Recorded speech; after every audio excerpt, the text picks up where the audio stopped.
اہل دل کی باتوں میں بڑا اثر ہوتا ہے اور دل کو قوت ملتی ہے۔ نگاہوں میں حفاظت، آزاد جوارے میں اطاعت کا جذبہ اور مادہ پیدا ہوتا ہے۔ اب میں بلا تاخیر کے حضرت مولانا مفتی عبداللہ صاحب کے مجاز اور معتبر مولانا شفیق احمد صاحب بجنوری دامت برکاتہم سے گزارش کرتا ہوں کہ وہ تشریف لائیں اور اپنے مواعظ حسنہ سے ہم کو مستفید فرمائیں۔ مولانا جلسے کی صدارت کر رہے ہیں۔ السلام علیکم ورحمۃ اللہ وبرکاتہ۔ الحمد للہ نحمده ونستعینه ونستغفره ونؤمن به ونتوکل علیہ ونعوذ باللہ من شرور انفسنا ومن سیئات اعمالنا من يهده الله فلا مضل له ومن يضلله فلا هادي له ونشهد أن لا إله إلا الله وحده لا شريك له ونشهد أن سيدنا مولانا محمدا عبده ورسوله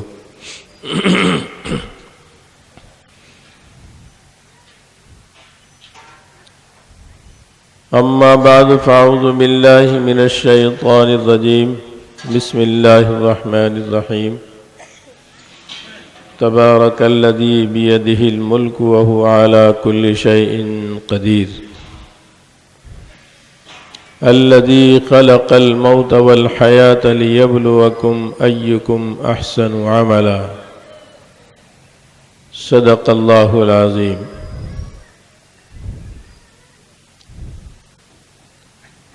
وقال النبي صلى الله عليه وسلم أنا جليس من ذكرني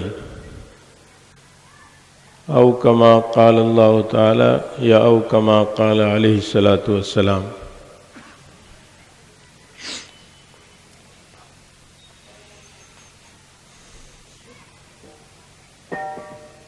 لائق احترام میرے محسن و مربی حضرت مولانا عبدالرشید صاحب دامت برکاتہم، جملہ اساتذہ کرام اور حضرات علماء، معزز سامعین،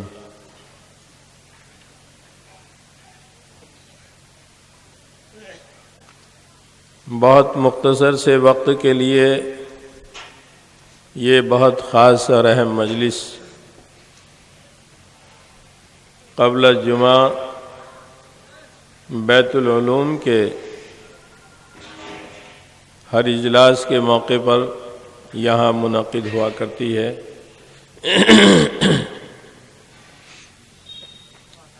یوں تو میں نے کل بھی عرض کیا تھا کہ یہاں کی کون سی مجلس کو یہ کہا جا سکتا ہے کہ یہ اہم نہیں تھی۔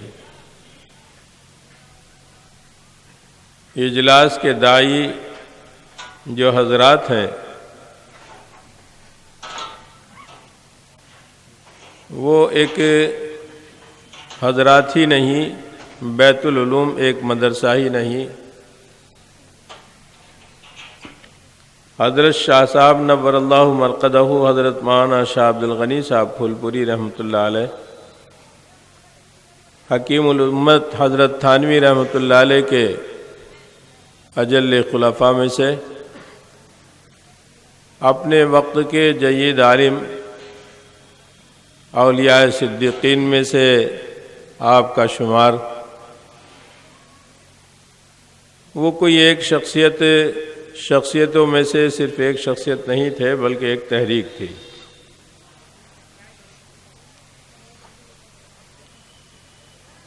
تحریک کی نسبت اس لیے بھی حضرت والا سے کی جا رہی ہے کہ ان سب کے پیر و مرشد حضرت شاہ صاحب اپنی رحمۃ اللہ علیہ ہوں یا حضرت شاہ اشرف علی تھانوی رحمۃ اللہ علیہ ہوں، ان سب کے پیر و مرشد حضرت حاجی امداد اللہ مہاجر مکی رحمۃ اللہ علیہ، وہ بھی پورے عالم کے لیے بالخصوص عرب و عجم کے لیے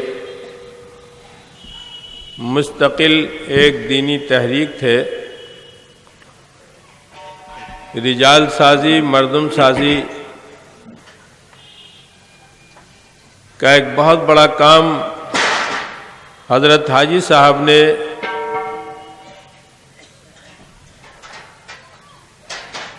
اپنی زندگی کے اندر فرمایا، تھوڑا سا ایک منٹ، جس کی وجہ سے بہت عربی اول سے لے کر کے عربی پنجم تک کے طلبہ دارالتحفیظ میں فوراً پہنچ جائے. ماں محبوب صاحب کا انتظار کر رہے ہیں. عربی اول سے عربی پنجم تک کے طلبہ فوراً دارالتحفیظ پہنچ جائیں. جی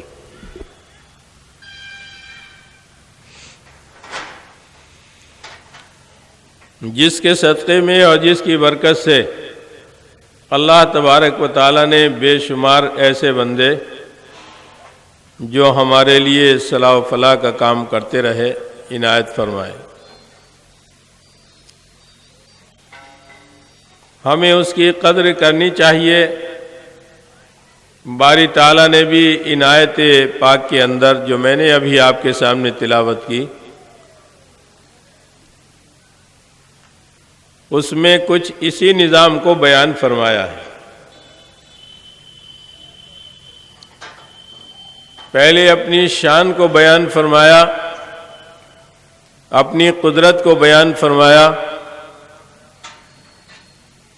اپنے مرتبے کو بیان فرمایا، اور یوں فرمایا تبارک الذی بیدہ الملک وہو علی کل شیء قدیر.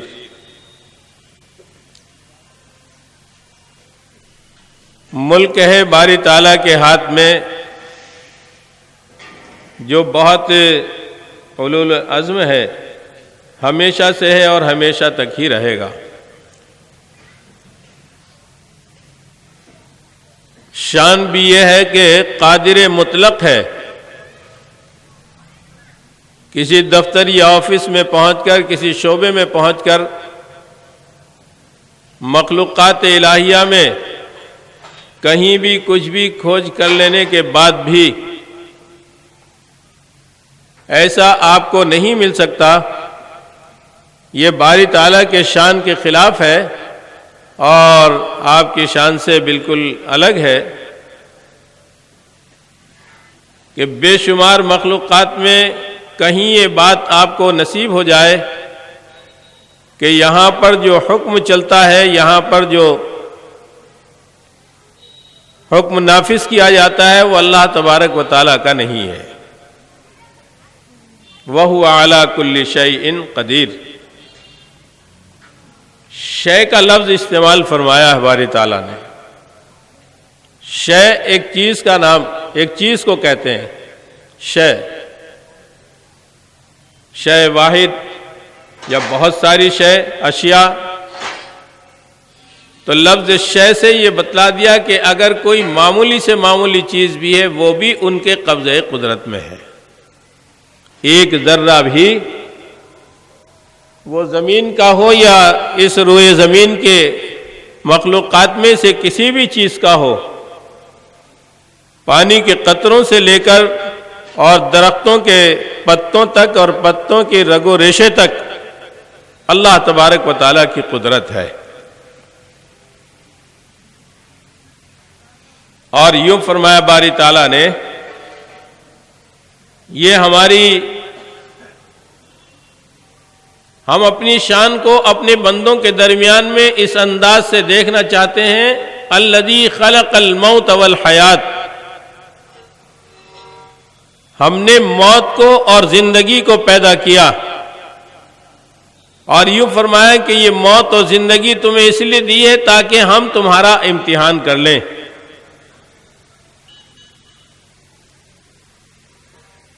کس بات کا امتحان کریں؟ کہ موت کو یاد رکھ کر زندگی سے کون فائدہ اٹھاتا ہے.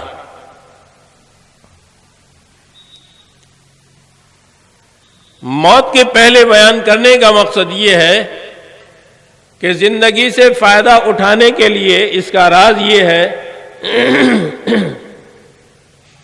کہ زندگی سے فائدہ اٹھانے کے لیے موت کو یاد رکھنا پڑے گا. جب بھی جن بندوں کو اللہ تبارک و تعالیٰ نے اپنے لیے منتخب کیا، اپنی پسند کا ان کو بنایا، ان کے اندر یہی صفت پہلے پیدا کی کہ انہوں نے اپنی موت کو یاد رکھا۔ دنیا کے اندر جب بھی لوگ اپنی موت کو بھول گئے، اپنے راستے سے بھٹک گئے، اس لیے کہ اصلی منزل جو ہے وہ موت ہی ہے۔ جو آدمی اپنے مقصد اصلی کو، حقیقی اپنی منزل کو، اپنے حقیقی مسکن کو بھول جائے، اس کا کچھ پتہ نہیں ہے کہ اب وہ کس راستے پر پڑ جائے۔ جانا اس کو اگر یہاں سے اعظم گڑھ ہے، اعظم گڑھ کا راستہ اس نے اختیار نہیں کیا، بنارس کا راستہ اختیار کیا ہے، بنارس کی روڈ پر وہ پڑا ہے، اب چونکہ اس نے اپنی منزل کو یاد نہیں رکھا، ضروری نہیں ہے کہ وہ بنارس بھی رک جائے جا کر، وہ تو بھٹک چکا ہے۔ اس سے پہلے بہت قریب جا کر بھی وہ اپنے آپ کو بھول سکتا ہے، اپنے راستے کو بھول سکتا ہے اور سمجھ سکتا ہے۔ بالکل اس کی ایسی ہی مثال ہے جیسے حضرت مولانا شاہ حکیم محمد اختر صاحب رحمۃ اللہ علیہ، اللہ آپ کی قبر کو نور سے منور فرمائے، حضرت کے چچا جان رحمۃ اللہ علیہ، ہمارے حضرت نور اللہ مرقدہ حضرت مولانا شاہ مفتی محمد عبداللہ صاحب نور اللہ مرقدہ کے چچا جان، فرمایا کہ بالکل ایسے آدمی کی مثال جو اپنی منزل کو بھول گیا، اس کی مثال بالکل ایسی ہی ہے جیسا کہ انگور کے کھانے والا کیڑا، انگور کی تلاش میں نکلنے والا کیڑا، وہ انگور کی تلاش میں انگور کھانے کے لیے انگور کے پودے پر چڑھ گیا اور اس کی بیل جو انگور کی پھیلی ہوئی ہے اس کے پتوں میں الجھ کر رہ گیا، پتہ چلا کہ یہ شاید انگور ہے، ہرا بھرا پتا ہے، سبز پتا ہے، کیڑے نے منہ مار کر دیکھا تو ذائقے مند بھی ہے، کیڑے کی سمجھ بوجھ پتے ہی پر اپنی پوری عمر گزار دی اور انگور کے خوشے تک نہیں پہنچ پایا، اس لیے کہ وہ اپنی منزل کو، انگور کو بھول گیا۔ وہ تو انگور کے درخت پہ چڑھ کر اس کے پتوں میں الجھ کر رہ گیا۔ یہ پتوں میں جو اس کا الجھنا ہے یہ کس وجہ سے ہوا؟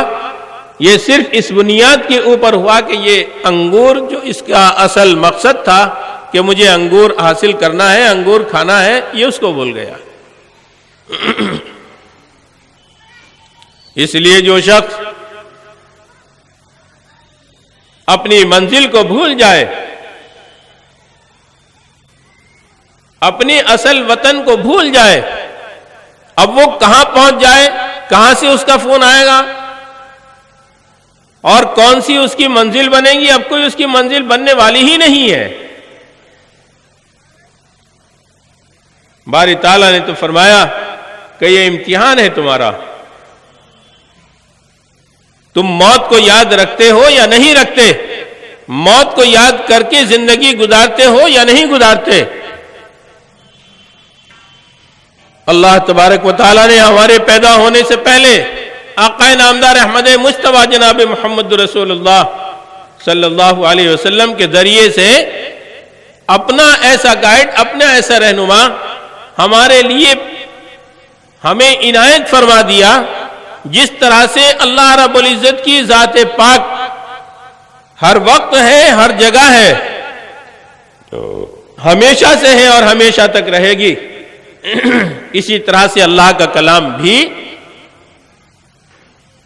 ایسے ہی ابد الآباد تک ہی رہنا ہے۔ اللہ تبارک و تعالیٰ نے اپنے کلام کے ذریعے سے ہمیں بتا دیا کہ ہم تمہارا امتحان کر رہے ہیں۔ امتحان کا مطلب یہ ہے کہ تم مدرسے کے لوگ ہو، تم اسکول کے لوگ ہو، تم کسی دفتر کے آدمی ہو۔ دفتری لوگوں کا امتحان بار بار ہوتا ہے، انہیں نیچے لانے کے لیے نہیں ہوتا، بلکہ امتحان جو ہوتا ہے ان کو اوپر اٹھانے کے لیے ہوتا ہے۔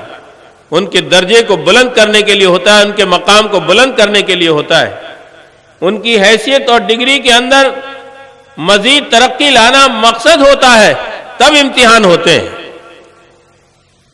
اپنے ہی درمیان میں دیکھ لیجئے وہ چھوٹے چھوٹے ہمارے مکتب، جہاں صرف مسجد کی لائن سے مکتبوں کے اندر پڑھائی ہوتی ہے، امتحانات نہیں ہوتے، اور بس امام صاحب یا حافظ صاحب اس کو پڑھاتے ہی رہتے ہیں، یا اور اس سے اور آگے کی مثال لے لیجئے جو لوگ ٹیوشن ہی پڑھتے ہیں، اور ٹیوشن وہ کسی امتحان کے دینے کی تیاری کے لیے نہیں پڑھتے، بلکہ بس یوں ہی بغیر امتحان کی تیاری کے وہ بحیثیت زبان ہی کے اس فن کو، اس علم کو پڑھتے ہیں، وہ کسی معیار کے انسان نہیں بنتے۔ چاہے 12ویں کلاس کی کتاب کیوں نہ پڑھ لیں، اردو کی وہ بہت آخری درجے کی کتاب ہی کیوں نہ پڑھ لیں، اور کوئی سی تعلیمی کیوں نہ پڑھ لیں، لیکن ٹیوشن سے انہوں نے پڑھا ہے، کسی امتحان کی تیاری کے لیے بھی انہوں نے نہیں پڑھا، بس پڑھ رہے تھے، بہت محنت سے پڑھ رہے تھے، وہ ٹیوشن کے لیے وہ راتوں رات کی بھی تیاری کرتے تھے، سب کچھ محنت کی ہے انہوں نے، امتحان نہیں ہوا تو ان کا کوئی کلاس نہیں بنے گا۔ کلاس تو بہت آگے کی بات رہی ہے، کے جی یو کے جی ایل کے جی بھی ان کی نہیں آئے گی، بس پڑھ رہے ہیں، پڑھ لکھ کر جانکار تو بہت ہو گئے، علم تو کافی ہو گیا، لیکن کس ڈگری کے آدمی ہے کہ ڈگری تو ان کے پاس کوئی نہیں ہے۔ یہاں کی سرکار تو اسے بالکل منظور کرے گی نہیں۔ جانکاری کی بنیاد پر انجان لوگوں کے سامنے وہ کچھ باتیں بولنے لگے، کچھ کتاب پڑھنے لگے، کسی بات کو سمجھانے لگے، لوگ کہنے لگے کہ صاحب جانکاری ان لوگوں اس آدمی کو، اس شخص کو بہت ہے، کہ کیا کوئی پروفیسر ہے یا انجینئر ہے، یا کوئی انہوں نے LLB کی ہے، یا اور کوئی ڈگری انہوں نے حاصل کی؟ نہیں، کوئی ڈگری تو ان کے پاس نہیں ہے، لیکن مطالعہ ان کا اتنا ہے، پڑھنا ان کا اس انداز کا ہے، اور یہ پڑھنے میں اتنی محنت کرتے ہیں کہ جانکاری بہت رکھتے ہیں، کسی معیار کے نہیں بنیں گے۔ اللہ تبارک و تعالیٰ اپنے بندوں کو معیار کا بنانا چاہتے ہیں۔ معیار کا بنانا اگر مقصود نہ ہوتا،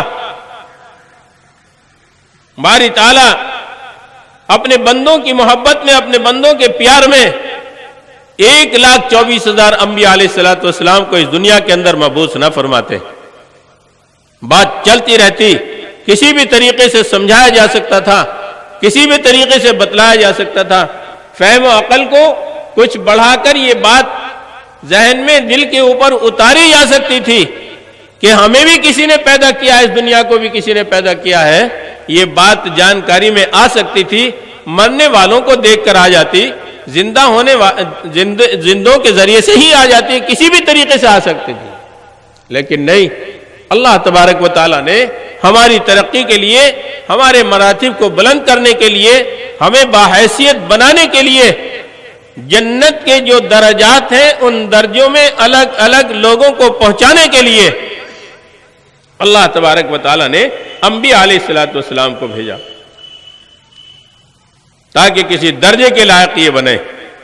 کون سے درجے کے لائق یہ بنیں گے، اس درجے میں ان کو پہنچایا جائے گا۔ چنانچہ جنتوں کے لیے الگ الگ درجات آتے ہیں، کم سے کم درجے کا جنتی جو ہوگا اس کو اس دنیا سے 10 گنا بڑی جنت ملے گی۔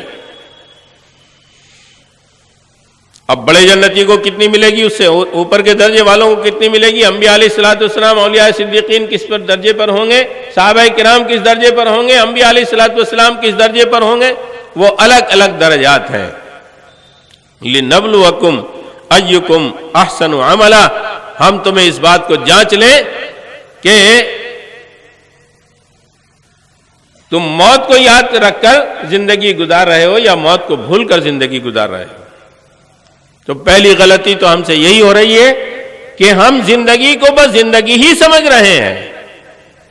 اس سب کے باوجود میرے سامنے میرے بیٹے کی روح نکل رہی ہے، میں اپنے ہاتھوں سے اپنے بیٹے کی آنکھوں کو بند کر رہا ہوں، اس سب کے باوجود میں نے اپنی والدہ کو دفن کیا ہے، اس سب کے باوجود کہ میں نے اپنے والد کو دفن کیا ہے، اس سب کے باوجود میری اہلیہ نے میرا ساتھ چھوڑ دیا ہے، اس سب کے باوجود کہ میرے بھائیوں نے میرا ساتھ چھوڑ دیا ہے، یقین ہے اس بات کا کہ مجھے بھی جانا ہے، اس کے ہوتے ہوئے بھی، اس یقین کے، اس مشاہدے کے ہوتے ہوئے بھی جو مشاہدے کے ذریعے سے یقین آیا ہے، اس یقین کے ہوتے ہوئے بھی مجھے اپنا خیال نہیں ہے کہ مجھے بھی میری بھی آنکھیں کوئی بند کرنے والا ہے۔ پہلے امتحان میں تو ہم یہی فیل ہو رہے ہیں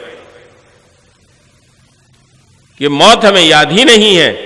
سرکار دو عالم صلی اللہ علیہ وسلم کو بے شمار مرتبہ احادیث پاک میں آتا ہے کہ آپ نے خوب ارشاد فرمایا کہ اپنی موت کو یاد رکھو، لذات کو کم کر دینے والی چیز کو یاد رکھو۔ لذات کو کم کر دینے والی چیز کون سی ہے بھائی؟ موت ہے۔ ہم اس کو یاد نہیں کرتے۔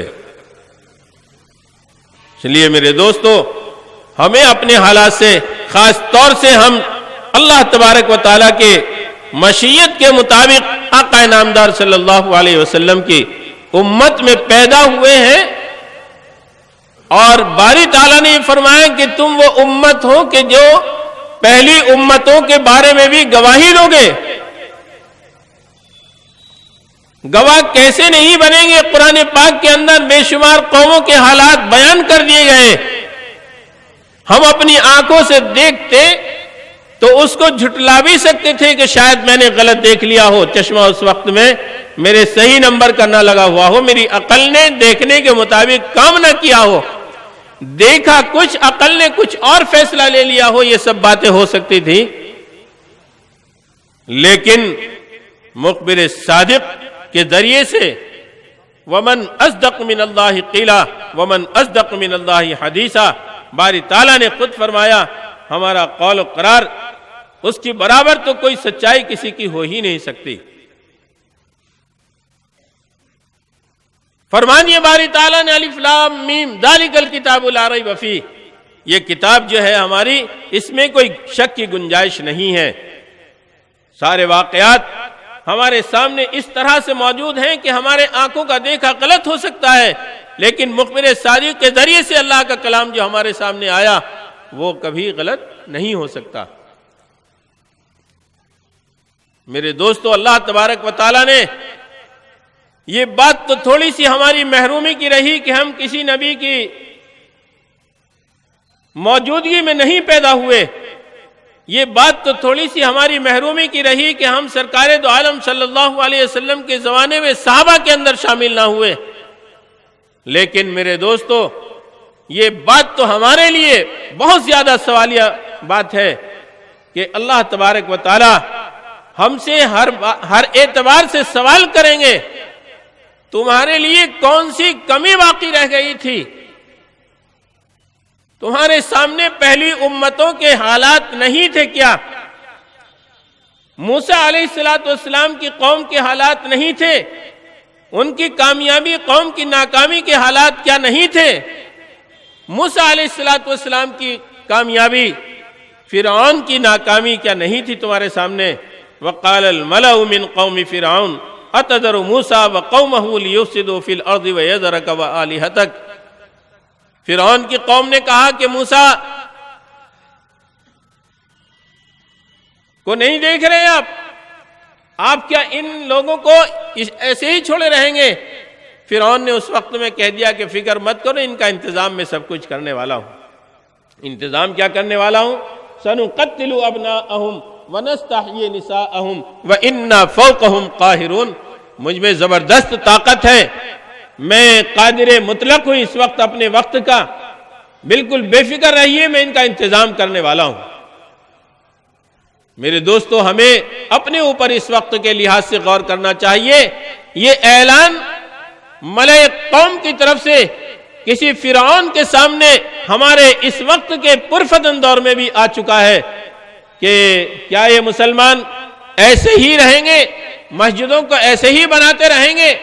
مدرسوں کو ایسے ہی قائم رکھیں گے؟ مدرسے اس طرح سے ہی چلاتے رہیں گے؟ اور یہ مسجدوں میں ایسے ہی علی الاعلان کھلے مہار نماز پڑھتے رہیں گے؟ ان کی جب نمازیں ہوتی ہیں تو یہ سڑکوں کو بھی بند کر دیتے ہیں، شاہراہوں کو بھی بند کر دیتے ہیں۔ کیا ایسا ہی ہوتا رہے گا؟ فرعون آج کا جواب دے چکا ہے کہ میں ان کا انتظام کر کے رہوں گا۔ میرے دوستو، ہمیں موسیٰ بننا ہے، ہمیں اپنے وقت کے لحاظ سے اپنے آپ کو ہدایت پر لاتے ہوئے ہادی بننا ہے، ہمیں وقت کے تقاضے کو سمجھنا ہے. ہم وقت کے تقاضے کو نہ سمجھ کر ہم حالات سے اپنے آپ کو حالات کے ساتھ جوڑے ہوئے ہیں، اور جیسی تہذیب دنیا آج لے کر چل رہی ہے اس بد تہذیبی کے ساتھ ہم بھی اپنی تہذیب کو سمجھتے ہیں کہ ہماری تہذیب بھی یہی ہے. 24 گھنٹے کے ہم اپنے حالات کو، اپنے گھریلو زندگی کو دیکھیں، اور جب موقع آتا ہے اپنی خوشیوں کے مظاہرے کا، ہم کب خیال رکھتے ہیں ان خوشیوں کے اندر کہ آج ہماری خوشی میں سرکار دو عالم صلی اللہ علیہ وسلم بھی خوش ہو رہے ہوں گے. ہماری ہر خوشی اس معیار اور اس انداز کی ہو رہی ہے کہ وہ خوشی ہمارے نبی علیہ السلام کی ناراضگی کا میرے دوستو سبب بنتی ہوگی. ہمیں اس بات کا خیال رکھنا چاہیے. آقا نامدار صلی اللہ علیہ وسلم ہماری خوشیوں سے ناراض ہو رہے ہوں گے. اعمال ہمارے پیش کیے جاتے ہیں، اعمال ہمارے پیش کیے جاتے ہیں، ہمیں کبھی خوش ہوتے وقت یہ محسوس نہیں ہوتا، حالانکہ خوش ہونے کا ایک معیار شریعت نے رکھا ہے. رنج کرنے کا جس طرح سے ایک معیار ہے، خوش ہونے کا بھی ایک معیار ہے. میں کبھی کبھی بتایا کرتا ہوں کہ معیار کا حال یہ ہے کہ تدریس کے ٹائم پر، پڑھانے کے وقت میں، اب میری ذمہ داریاں مدرسے کی کچھ اور انداز کی ہیں، پڑھانے کے وقت میں اپنے طلباء کو یہ سمجھایا کرتا تھا کہ ہمارے سامنے اگر تم بیٹھے ہوئے ہو، استاذ کے سامنے کسی جگہ پر بیٹھو، یا اپنے والدین کے سامنے اگر تمہیں بیٹھنا ہے، اس وقت تمہارے والدین یا ہم تمہارے سامنے کوئی ہنسی کی بات کر رہے ہیں تو تمہارے لیے ہنسنے کا صرف یہ انداز ہونا چاہیے. تم اس انداز سے مت ہنسو کہ تمہارا اتنا منہ کھل جائے کہ ہمیں تمہارا حلق نظر آنے لگے. تمہارے چہرے پر اس وقت میں صرف مسکراہٹ ہونی چاہیے. کچھ اور بھی ہنسی آ رہی ہے تو بے تکا منہ تمہارا نہیں کھلنا چاہیے. خوشی کا بھی معیار ہے، ہمیں اس معیار کو سمجھنا چاہیے. اگر آپ معیار سے خوشیاں منائیں گے، یہ خوشیاں آپ بھی اپنی زندگی میں مناتے رہیں گے، اولاد کے لیے بھی، نسلوں کے لیے بھی اللہ تبارک و تعالی خوش رہنے کے موقع دیتے رہیں گے.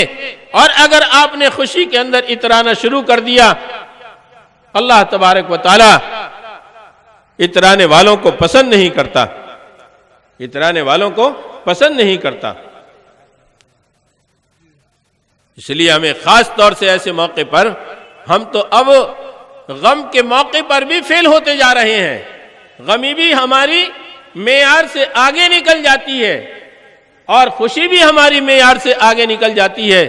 بیاہ شادیوں کے ماحول کو دیکھیے اور آج کے انتقال کے ماحول کو بھی دیکھ لیجیے. دونوں میں شریعت سے کے حدود سے باہر نکل جاتے ہیں ہم. غم بھی ہمارا معیار سے آگے نکل جاتا ہے اور خوشی تو معیار سے آگے نکل ہی رہی ہے. میرے دوستو، بہت ہمیں سوچنا چاہیے. ہمارے پاس مستقل اللہ تبارک و تعالیٰ نے جس طرح سے اللہ باری تعالیٰ ہر وقت، ہر جگہ اور ہر آن ہمارے ساتھ موجود ہیں، اسی طرح سے اللہ تبارک و تعالیٰ کا کلام ہمارے درمیان میں موجود ہے. اسی طرح سے اللہ تبارک و تعالیٰ کا کلام ہمارے درمیان میں موجود ہے. ہم پہلی امتوں کی طرح سے نہیں ہیں کہ نبی آتے تھے اور نبی اگر چلے گئے تو نبوت کا سلسلہ اس وقت ختم ہو جاتا تھا، اور حالات آتے تھے تو پھر نبی بھیجے جاتے تھے. اللہ تبارک و تعالیٰ نے تو ذمہ داریاں دے دی. صحابہ کرام کی ایک بڑی تعداد آقا نامدار صلی اللہ علیہ وسلم نے اپنے بعد میں چھوڑی. سب کے سردار، اپنے بعد میں صحابہ کے سردار حضرت ابو بکر صدیق رضی اللہ تعالیٰ کو چھوڑا. آپ کے ہوش و حواس اس وقت میں بھی صحیح تھے جب حضرت عمر فاروق رضی اللہ تعالیٰ جیسے صحابی اور ایک مضبوط اور بہادر آدمی، وہ بھی آپ کے انتقال کو برداشت نہیں کر پا رہے تھے. حضرت ابوبکر صدیق رضی اللہ تعالیٰ تھے کہ انہوں نے اسلامی خطبہ اس مضبوطی کے ساتھ دیا. اللہ کو جو مانتا تھا، اللہ کی جو عبادت کرتا تھا، اللہ کو جو کی وحدانیت کو جو تسلیم کرتا تھا، وہ یقین جانے اس بات کو کہ اللہ موجود ہے. اور جو محمد صلی اللہ علیہ وسلم کی پرستش کرتا تھا، وہ یقین کر لے اس بات کو کہ وہ تو آج دفن ہو رہے ہیں.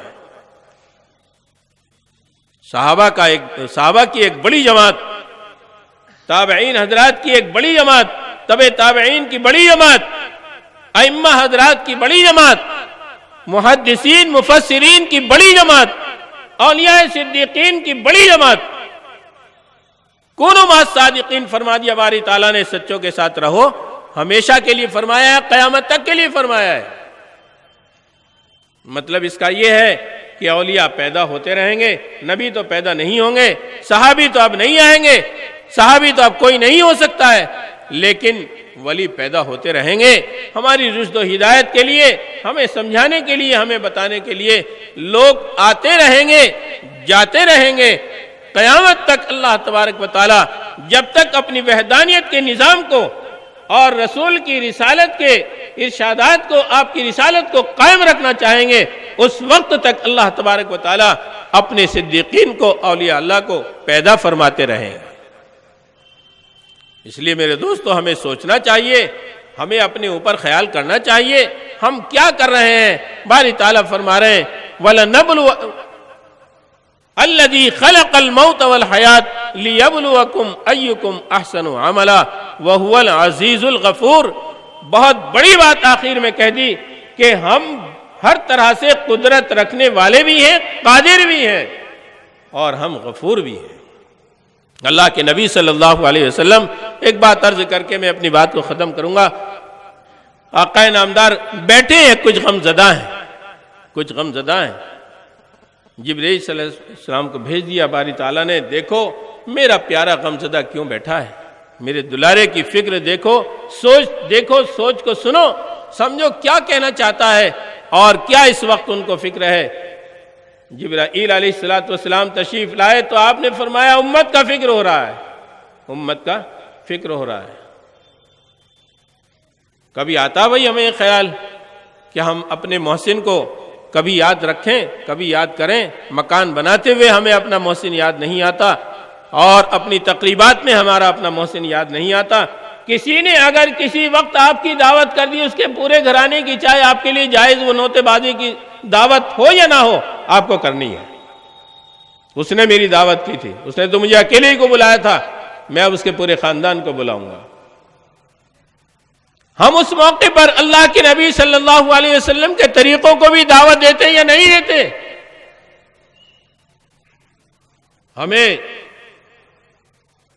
ہمارے لیے بہت شرم کا مقام ہے، ہمارے لیے بہت شرم کا مقام ہے۔ شرم اگر ہمیں نہیں آ رہی ہے، اس بات کا احساس ہمیں نہیں ہو رہا ہے، ایمانی حیا اگر ہمارے اندر سے نہیں ہے، ہمارے اندر سے ختم ہو رہی ہے، تو سمجھ لیجئے کہ ہم بھی دفن ہونے شروع ہو گئے ہیں، ہم بھی دفن ہو رہے ہیں۔ ایمانی حیا ہمارے اندر ہونی چاہیے۔ آپ فرما رہے ہیں کہ مجھے اپنی امت کا غم ہو رہا ہے۔ باری تعالیٰ نے فرمایا اے نبی وَمَا كَانَ اللَّهُ أَن يُعَذِّبَهُمْ وَأَنْتَ فِيهِمْ وَمَا كَانَ اللَّهُ مُعَذِّبَهُمْ وَهُمْ يَسْتَغْفِرُونَ۔ نبی جب تک آپ کی ذات پاک ان کے درمیان میں موجود ہے، ہم ان کو عذاب نہیں دیں گے، ہم ان کو عذاب نہیں دیں گے۔ بات کی بات کیا ہے؟ بات کے لیے ارشاد فرما دیا باری تعالیٰ نے، جب تک آپ کی امت میں توبہ استغفار کرنے والے موجود رہیں گے، آپ کی امت کو عذاب سے محفوظ رکھا جائے گا۔ میرے دوستو، میں کہا کرتا ہوں، اسٹے پر ہماری گاڑی چل رہی ہے۔ اللہ کے نبی صلی اللہ علیہ وسلم نے امت کے لیے اسٹے لے لیا، آپ کی ذات پاک اسٹے رہی۔ جب تک آپ ہیں عذاب نہیں ہوگا، جب تک آپ کی امت میں استغفار توبہ کرنے والے موجود ہیں عذاب نہیں ہوگا۔ مرہون منت ہیں ہم ایسے لوگوں کے جو عارف باللہ ہیں، راتوں کو آج بھی جاگ کر آپ کی امت کے لیے دعا کرتے ہیں، رسومات سے بچنے کے لیے دعا کرتے ہیں۔ کون سے وقت کی دعا ہمارے لیے کارگر ہوگی، کبھی ہمیں یہ احساس کیوں نہیں ہوتا؟ ہر ایک امتی کے لیے کوئی نہ کوئی اللہ والا ہر وقت دعا کرتا ہوا ہوتا ہے، لیکن امتی ہیں، لیکن ہم اس زمانے کے لوگ ہیں کہ کسی وقت بھی ہم یہ سوچنے کے لیے تیار نہیں ہے۔ شادی کا اگر موقع آئے تو خیال آتا ہی نہیں ہے کہ میرے لیے بھی کسی نے دعا کی ہوگی، میں رسومات سے اپنے آپ کو کیوں نہیں بچا رہا ہوں۔ ہمیں بچانا چاہیے، رسومات سے ہمیں الگ ہو جانا چاہیے۔ میرے ہی گھر میں اتفاق ہوا، میرے بھتیجے کی شادی کا جب نمبر آیا، بھتیجا میرے بھائی کے لیے اکیلا ہی تھا، جب ان کی شادی کا نمبر آیا تو میری بھابھی کہنے لگی، میں نے کہا کہ شریعت کا لحاظ رکھنا، ہر بات میں شریعت کا لحاظ رکھنا۔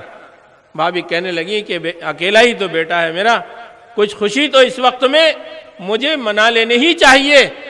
میں نے کہا تمہیں سوچنا چاہیے کہ اکیلا ہی تو بیٹا ہے اللہ کو راضی کرنے کے لیے، اب چاہے اللہ کو اس اکیلے بیٹے کے ذریعے سے راضی کر لو یا ناراض کر لو۔ آج ایک بیٹے کی خوشی منائی جاتی ہے، دوسرے بیٹے کی خوشی اس کے بیس پر منائی جاتی ہے۔ میں نے پہلے بیٹے کی شادی میں ایسا کیا تھا، دوسرے بیٹے کی شادی میں اگر نہیں کروں گا تو مجھ سے میرا بیٹا کیا پوچھے گا، میرا بیٹا مجھے کیا کہے گا، میری بیٹی مجھے کیا کہے گی۔ اے بیٹوں سے ڈرنے والوں، اے اپنی بیٹیوں سے ڈرنے والوں، کیا ہو گیا ہماری غیرت کو کہ ہم اللہ سے نہیں ڈر رہے ہیں۔ اللہ تبارک و تعالی ان بطش ربک لشدید، تیرے رب کی پکڑ اگر آ جائے تو تیرے رب کی پکڑ تو بہت سخت ہے۔ کتنی شادیاں ایسی ہو رہی ہیں کہ دولہا کی سواری جا رہی ہے اور منزل تک، اپنی سسرال تک، جہاں اس کے پھیرے پھرنے ہیں، جہاں اس کا نکاح ہونا ہے، وہاں تک نہیں پہنچی اور درمیانی میں حادثہ ہو گیا، انتقال ہو گیا، ہاتھ پیر ٹوٹ گئے، اور کوئی بات ہو گئی، اور کوئی بات ہو گئی۔ میرا مقصد یہ نہیں ہے کہ سب کے ساتھ خدا نخواستہ یہ ہو، کسی کے ساتھ بھی نہ ہو، لیکن یہ خوشی کی تکمیل ہونا، جو خوشی آپ نے اللہ کی نافرمانی کے ساتھ شروع کی ہے، اس کی تکمیل ہونا کیا آپ کے قبضے میں ہے بھائی؟ ایک آدمی ہنس رہا ہے، میرے دوست تھے بہت حسین خوبصورت، بڑے لہیم شہیم، مریض ہوئے تو زیر علاج پہنچ گئے۔ زیر علاج جب وہ رہے 2-3 مہینے ایک ہسپتال میں تو صحت مند ہو گئے، اسی طرح سے خوبصورت ہو گئے، اسی طرح سے صحت مند سرخ و سفید ہو گئے۔ آخر میں جب ان کی چھٹی ہو گئی ہسپتال سے، وہ آنے کی گھر کو تیاری کر رہے تھے، صرف اتنی دیر کی انتظار تھی کہ سواری آ جائے، گاڑی آ جائے، کار آ جائے، میں اس میں بیٹھ کے چلا جاؤں۔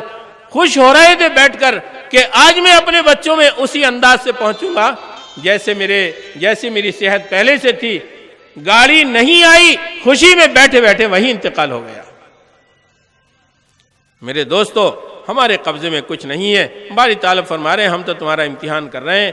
امتحان اس لیے نہیں کر رہے کہ ہمارے لیے مصیبتیں اللہ تبارک تعالیٰ کو قائم کرنی، بلکہ امتحان اس لیے ہے کہ ہم آگے بڑھ جائیں، ہم اللہ کے پیار کے لائق ہو جائیں۔ اللہ مجھے بھی اور آپ کو بھی عمل کی توفیق عطا فرمائے۔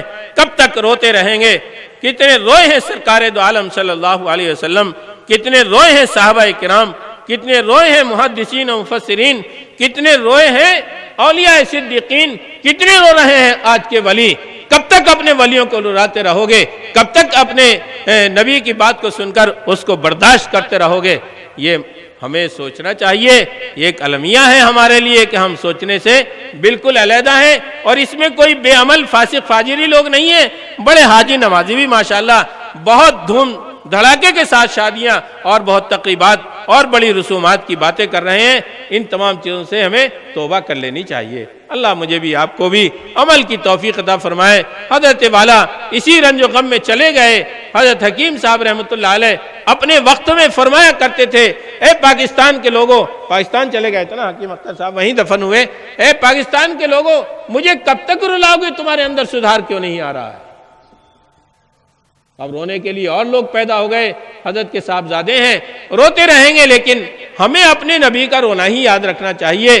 یہ تو ہم بھی سب کے سب اللہ کے ساتھ نسبت رکھنے والے ہیں، سب کے لوگ جو ہیں وہ اپنے نبی کے ساتھ نسبت رکھنے والے ہیں، سب کے سب آج کے ولیوں کے ساتھ جڑے ہوئے ہیں۔ ہمیں اس جوڑ کا، اس نسبت کا، اس تعلق کا کہ یہاں بیت العلوم کی آواز کے اوپر کتنا مجمع آ جاتا ہے، ہمیں اب اس تعلق کا بھی خیال رکھنا چاہیے۔ ہمارا پاس ان کے ساتھ ہے، ہمیں اس کا کیا پاس کرنا، اس کا کیا لحاظ رکھنا ہے، ہمیں اس بات کی بھی سوچ ہونی چاہیے۔ اللہ ہم سب کو عمل کی توفیق عطا فرمائے۔ السلام علیکم ورحمۃ اللہ۔